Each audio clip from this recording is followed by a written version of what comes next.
Hi, welcome on Europedia and friends, this video is related to Rural Electrification Corporation. This is REC, and as we know, whenever there is a interview for any particular organization, knowledge about that organization is very important. Many of you have got the call from REC and that is experience based jobs. आपको REC का knowledge होना चाहिए, क्या knowledge होना चाहिए, कितना होना चाहिए, I am going to discuss it on the basis of the information available on the website. तो सबसे पहले मैं आपको वेबसाइट में बताता हूँ कौन सा कॉलम सबसे ज़्यादा इंपॉर्टेंट है जहाँ से आपको information is required about REC. तो ये जो अबाउट अस होता है, सबसे पहले आप इसमें जाएंगे सेक्शन में और इसमें कॉर्पोरेट प्रोफाइल के बारे में पढ़ेंगे. सो ये महारत्ना कंपनी है और ये इन्फॉर्मेशन आपको अपना आंसर फ्रेम करने के लिए हेल्पफुल होती है. Why you want to be part of REC? Sir, REC is a very prestigious Maharatna public sector and I wanted to be the part of such organization. There are a couple of reasons for that.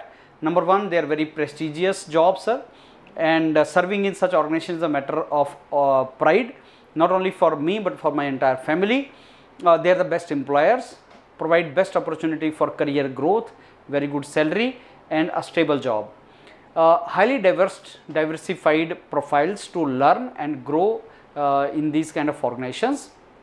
And then you can add later on couple of things. So कौन सी administrative ministry कौन सी ministry के under आता है? Ministry of power. अभी recently minister of power कौन बने हैं, that you should know. And non banking finance company, public finance institution and infrastructure finance company, ये इसकी आइडेंटिटी है, ये इसका डेफिनेशन है.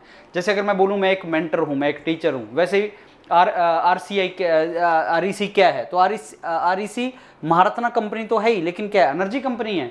जैसे हम IOCL की बात करते हैं, HPCL की बात करते हैं, एनर्जी कंपनी है. या जैसे हम बात करते हैं इरकॉन की, तो क्या ये इंफ्रास्ट्रक्चर डेवलपमेंट कंपनी है. या हम बात करते हैं इंजीनियर्स इंडिया लिमिटेड की, तो कंसल्टेंसी कंपनी है. तो REC जो है वो non banking finance company, public finance institution है, इंफ्रास्ट्रक्चर फाइनेंस कंपनी है. तो बेसिकली इंफ्रास्ट्रक्चर एंड फाइनेंस, ये दो चीज़ इसमें नाम में आ रहा है. कब बना था? 1969 में बना था. और उस टाइम पे इंडिया बहुत ज़्यादा ड्रॉट चल रहा था और एग्रीकल्चर के लिए हमें पंप सेट की रिक्वायरमेंट थी. सो बेसिकली इंडिया में मॉनसून के ऊपर डिपेंडेंस कम हो जाए, इसके लिए पंप सेट की रिक्वायरमेंट थी 1969 के अंदर. उस टाइम पे इंडिया जो था वो फूड डेफिशिएंट कंट्री था, हमारे पास फूड बहुत ज़्यादा नहीं होता था, तो उसके लिए हमें एग्रीकल्चर की रिक्वायरमेंट थी. तो REC काफ़ी इवॉल्व हुआ, एक्सपैंड हुआ और सारे के सारा पावर इंफ्रास्ट्रक्चर सेक्टर को कनेक्ट किया गया, जनरेशन, ट्रांसमिशन, डिस्ट्रीब्यूशन. तो ये सारे के सारा आपने बहुत अच्छे तरीके से पढ़ना है. इलेक्ट्रिक व्हीकल, ग्रीन हाइड्रोजन, ये सारे के सारे जो लेटेस्ट टर्मिनोलॉजीज हैं, और वो आपसे पूछ भी सकता है what do you understand by green hydrogen, what do you understand by electric vehicle, इससे आप क्या समझते हैं? ये सारे के सारा आपको आइडिया होना चाहिए.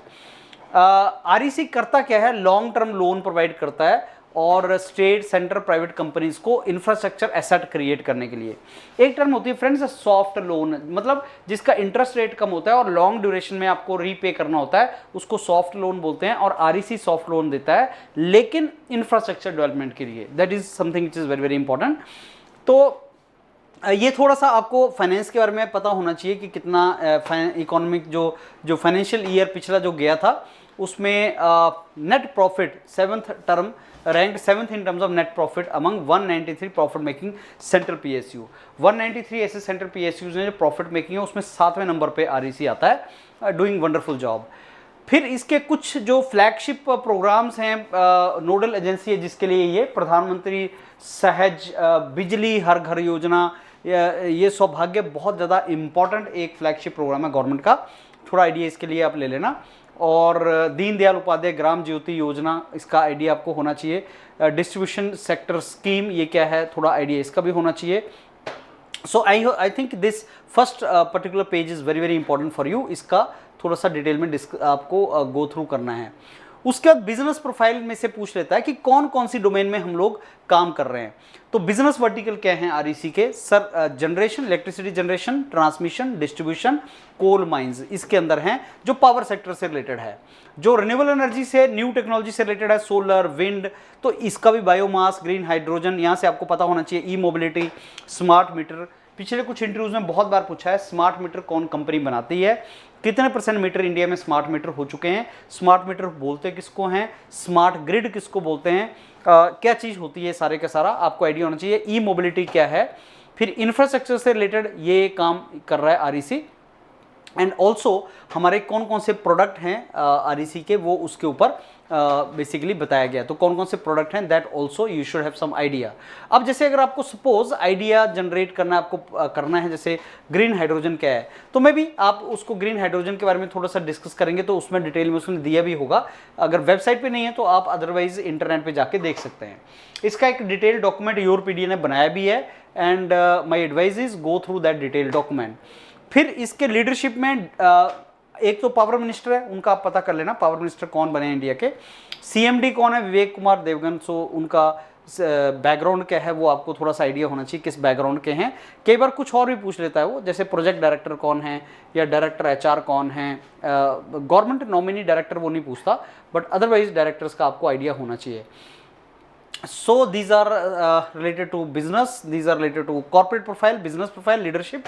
तीन चीज करने के बाद उसके बाद गवर्नमेंट की स्कीम्स कौन कौन सी हैं जो आपको आइडिया होना चाहिए, that also you should go through this. सो मैंने आपको बताया सौभाग्य इज वेरी वेरी इंपॉर्टेंट। प्रधानमंत्री सहज बिजली हर घर योजना, नाम सुना है आपने, इसके बारे में पूछेगा तो बोलना यस, 2017 में प्राइम मिनिस्टर ने इसको इनॉग्रेट किया था।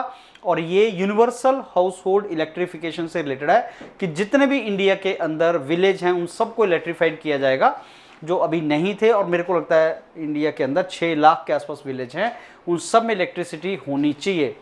सो इसका स्कीम का क्या है, क्या क्या इसके सेलियंट फीचर्स हैं। डिस्कॉम, डिस्ट्रीब्यूशन कंपनीज को बोलते हैं डिस्कॉम, स्टेट के अंदर डिस्कॉम्स होती हैं, प्राइवेट सेक्टर डिस्कॉम्स भी हैं। और एक और तुम्हें बात बता दूं, पिछले कुछ टाइम से काफ़ी ज़्यादा इंटरव्यू क्वेश्चन आ रहे हैं प्राइवेट वर्सेस पब्लिक डिस्कॉम का कंपैरिजन। जैसे रिलायंस है, टाटा है, वो प्राइवेट डिस्कॉम्स हैं, they are doing good. Public discoms क्यों अच्छा नहीं कर रहे हैं, that you have to tell it, that actually you should know it. So REC एक नोडल एजेंसी है for operationalization of the schemes, और dedicated web portal for Saubhagya develop हो चुका है आरईसी के ऊपर, आप इसको देख सकते हैं physical process. So okay, go for this particular scheme. And then Uday scheme क्या है, कॉपी के ऊपर 2-4 पेज आप लिखेंगे तो आपका काम चलता रहेगा।